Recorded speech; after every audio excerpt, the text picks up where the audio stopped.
this video, I'm going to give an overview of the various different types of acrylic mediums. I'm going to explain what they are and then which situations you would want to use each medium. So I know it gets kind of confusing, and this is one of the questions that I have been asked by several people is, what's up with mediums? Why should I use these things? And just to give you an overview, a medium is a substance that you mix with acrylic paint. I love Liquitex mediums for acrylic paint. They work really well. The gloss super heavy gel, it's just like it's worded. It's a super heavy gel. It's very thick. So I'll show you here. You can see, when you see on here, I mean, very thick. And it's glossy, so that means that it will have a little bit of a shine on the finish when it's completely dry. There's also a matte gel, which this is a little bit thinner. It's not quite as much. You can still see it doesn't come out or anything, so it's not super liquidy, but it doesn't have the level of viscosity that the super heavy gloss gel does. The super heavy gloss gel, it will look a lot like oil paint when dry, so you can use it for impasto effects. And impasto, if you're unfamiliar, is when you have paint that kind of sticks off the canvas visibly. So I love it for that. It just gives you lots of really cool textures, and you can use it to make palette knife paintings and things. The other really cool thing about the super heavy gloss gel medium, and a lot of these mediums, are that they make the paint dry a little bit slower. With acrylics, it can dry on your palette really fast, so anything that you can do to slow it down is good. And they make actually a kind that's called slow-dri blending gel. And this stuff, I haven't ever used it, so I'm not sure how long. I've read about it, that it makes your paint last like a whole day instead of just like a couple hours on your palette. So it's more like oil paint, but it has a thinner viscosity than the super heavy gloss gel medium. So that's why I use that kind, because I am more interested in the thickness of my paint when I make paintings than I am how long it will last on my palette. But if you want something, or if you want to be able to really work on your painting for several hours and come back to it and manipulate the paint while it's on the canvas like oil paint, for the drying time, then using it with this slow dry medium is really good. And a lot of these, like what I found on the gel mediums, is if you do a 50-50 mix, it's usually pretty good. I like to use heavy body acrylic paint with either of these that I've discussed so far. You can use other types of paint, like I also use Dick Blick acrylics. It's kind of hard to see the label, but these are very thick. They're a heavy body acrylic paint, just like Liquitex.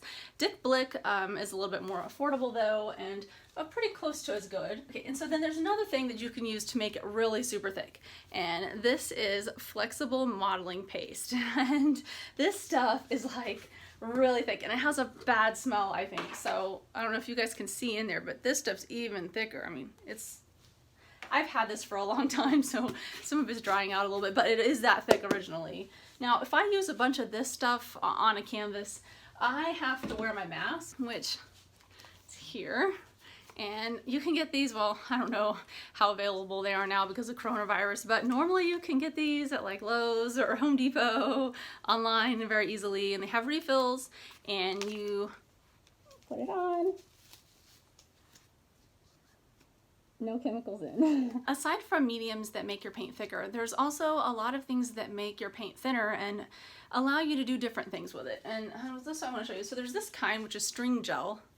And basically, if you mix it with paint, I like to mix the string gel with a soft body acrylic paint.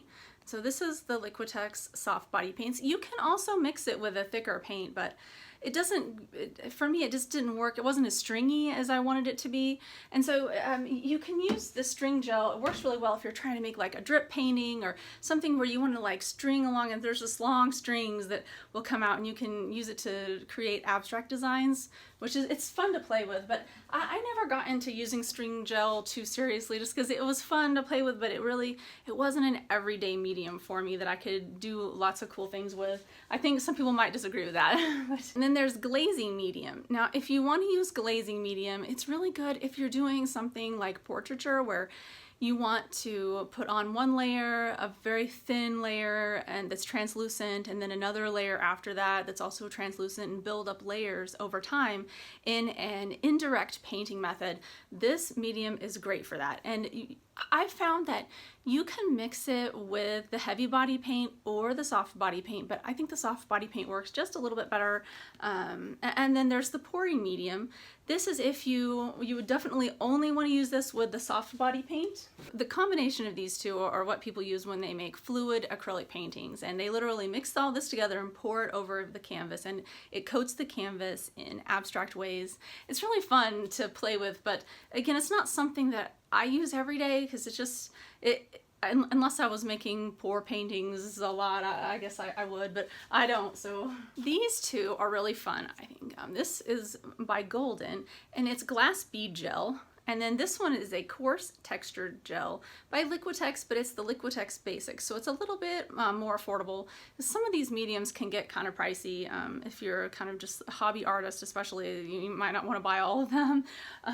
It's kind of better just to go to a general use medium. These are fun because you can make cool effects with them. If you can see inside of here, but I don't know if my lights are too bright on it, but it really shines because there's literally glass beads inside of it.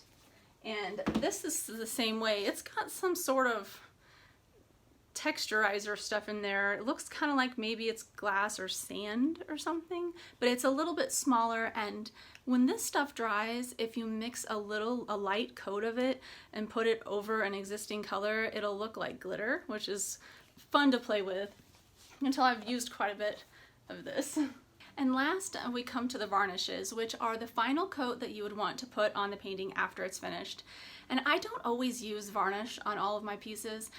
Sometimes I don't like to use them on certain paintings because I want the sheen of the paint to stay on there because it's part of the piece. Sometimes I'll use a combination of matte finish paints and glossy finish paints, so that way it'll look interesting, and I do that on purpose. So if I cover them with varnish, then it'll get rid of that. So I don't always use varnish, but I do use it sometimes, and especially on when I'm making canvas gallery wrap prints, I always varnish them so that they'll last a long time. And it's not essential to use varnish with acrylic paint. Some people think it is, but I have had lots of paintings that are in excellent shape without varnishing, so it's optional.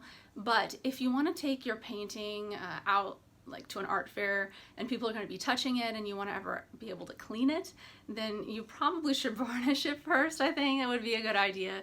And my favorite kind of varnish is high gloss varnish. This varnish, I like it because it gives a super glossy shine, but it doesn't smell as bad as the traditional gloss varnish, which is this kind. I think it has less bad chemicals in it, honestly, because it just doesn't smell as bad. But one warning, if you are going to use varnish, then you have to wear a mask. If you don't wear a mask, you'll be breathing in bad chemicals, and you don't want to do that. It's bad for your health. So, and you don't have to have one of these big masks. You can also get a smaller N95 mask, but I don't know, around with coronavirus, they're not really available. I think one of these is maybe easier to get than an N95, but if you can't get a mask, then the bare minimum is you should do it outside or somewhere where there's lots of airflow. For me, my office only has one window that opens, so I keep my air purifier going, and I open the window, and I wear a mask just to be extra safe. And also, you don't want to get the varnish like in your eyes or on your skin. It's best to wear gloves. Simple pair of gloves, but you don't want to get it on there because it's not good for you. One last type of varnish is a gloss, gel medium, and varnish. Now this kind is really nice if you're trying to do something like collages. I love this for collage. I use a lot of it. You can pour it on there and then put your picture or whatever you're trying to collage onto the surface on there, and then use this to varnish over it as well. You can also use this just to varnish pieces, but I don't like the way the sheen looks as well as the high gloss varnish. I'm really picky. I have a very discerning eye about stuff, I think. And every artist is going to be a little bit different. I mean, and if you don't like the glossy look, I don't have any of it, but they do sell matte varnish, and I have used it in the past. The thing is that the gloss varnish makes your painting look brighter and more bold and vibrant. If you put the matte varnish on there, it's going to make your painting look a little more dull. And for me, I want my paintings to pop, so I don't put anything on there that's gonna make them look more dull. But everybody's different, and some people really prefer the matte varnish, and it just depends on what you're painting and what your style is and preferences are. Well, I hope that gives you an idea of mediums and the different types of mediums you can use with acrylic paint. If you have any questions, please post comments below. I can't guarantee that I can answer everything there is to know about mediums, but I sure can try. All right, well, thank you so much for watching. I'll see you next time.